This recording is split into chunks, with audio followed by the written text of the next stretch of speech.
Hallo und herzlich willkommen zurück hier im 5. Teil und das sollte auch der letzte sein von Benjamin Cowen Commentary auf Deutsch. Let's go. Let's go see what's going on.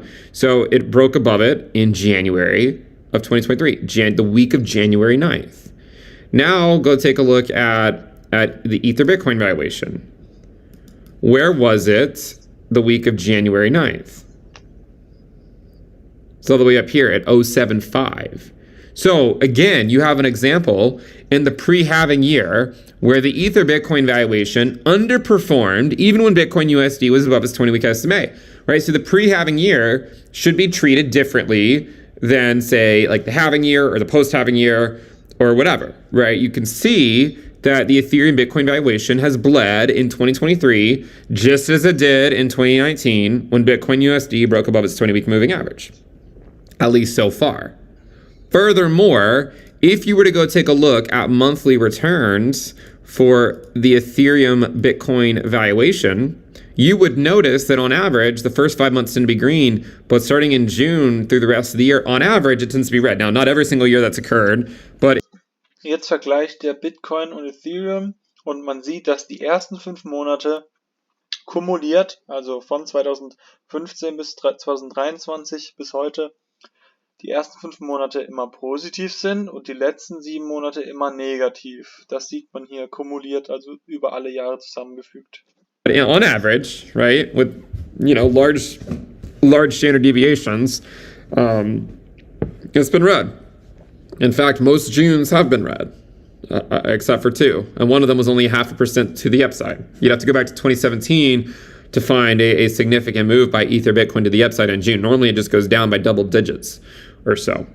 So going back to the discussion, so you're saying that if Bitcoin holds the line and bounces up like it did in March, the dominance goes up. And if it doesn't hold the line and falls back below and fades this rally, right, like it faded over here, and like it faded it over here, then the dominance also goes higher. Why does the dominance go higher? Because the altcoin market has nowhere to hide, my friends. I mean, it's already below the 20-week moving average. So let's imagine a scenario where Bitcoin bounces but puts in a lower high, right? So let's imagine a scenario where Bitcoin, let's see, path. So let's imagine a scenario where Bitcoin sort of falls back in and bounces, but it's just a lower high like 2019. So you could see Bitcoin go back up, but total 3 could go back up and just get rejected by the 20-week, right? So a bounce off the 20-week SMA for, say, Bitcoin could just be, and a potential lower high could just be the altcoin market retracing back to its bull market support band from underneath it and then just getting rejected. And that is how the altcoin market gets so wrecked during this phase of the market cycle. That's how it happens. Because the thesis, right, is that no matter the direction of Bitcoin USD, the dominance should go up. Egal in welche Richtung Bitcoin, ob nach oben, nach unten oder seitlich, die Bitcoin-Dominanz wird nach oben gehen. Ich sehe die Message. Either way. And in the pre-halving year, we normally would expect half up and half down.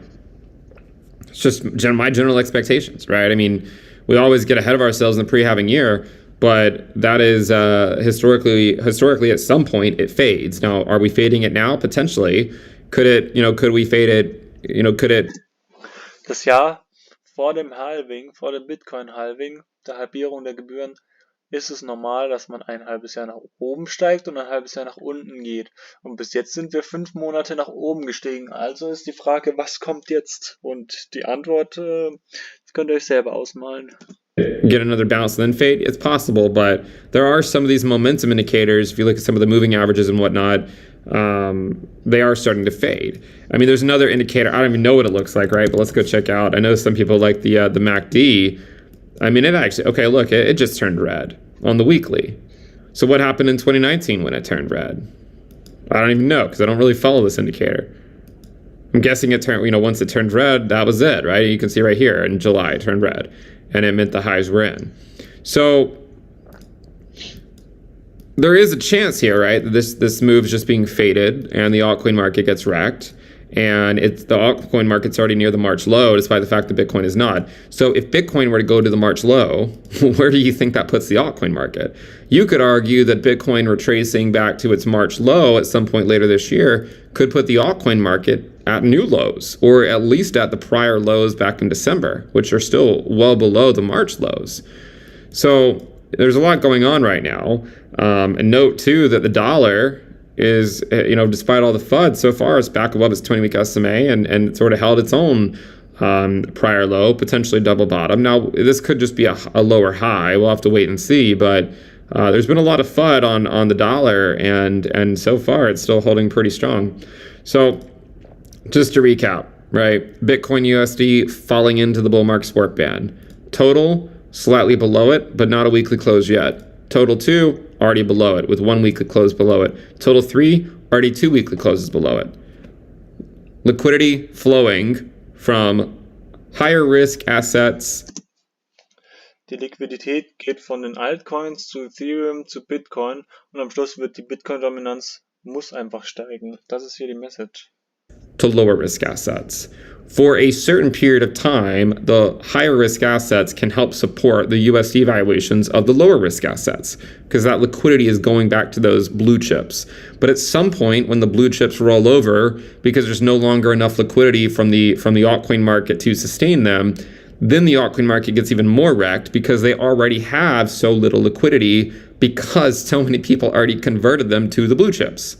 So that's how the altcoin market gets wrecked, no matter the direction of Bitcoin USD. And it's also why the Bitcoin dominance should go higher. If you guys like the content, Also die Endmessage war einfach, die Bitcoin-Dominanz wird hochgehen. Man sollte, wenn überhaupt, in Bitcoin investieren, aber der ganze Markt wird wahrscheinlicher nach unten gehen. Also ich folge dem Benjamin Cowen wirklich schon lang und der hat wirklich Ahnung vom Markt. Er kann es alles wieder sehr gut wiedergeben. Man versteht auch alles, was er sagt. Und wenn man sich ein bisschen danach tatsächlich richtet, was er sagt und auch ein bisschen danach investiert, dann ist meine Erfahrung in den letzten 2 Jahren gewesen, dass er wirklich Ahnung hat und dass man damit nicht schlecht fährt. Natürlich solltet ihr jetzt nicht all euer Geld in seine Worte legen, sondern selbst eine Meinung haben. Aber er hat jetzt nie so gesagt, dass Bitcoin auf 200.000 geht oder dass es jetzt auf 0 geht, sondern er sieht es immer sehr, sehr objektiv und kann es super wiedergeben. Das war jetzt mein 5. oder 6. Teil, ich weiß es gerade gar nicht. Aber vielen Dank fürs Zusehen, es müsste der 5. Teil gewesen sein. Und wenn euch das gefallen hat, lasst gerne ein Like da und schaltet auch das nächste Mal wieder ein, wenn es wieder heißt CryptoHead out. Tschüss.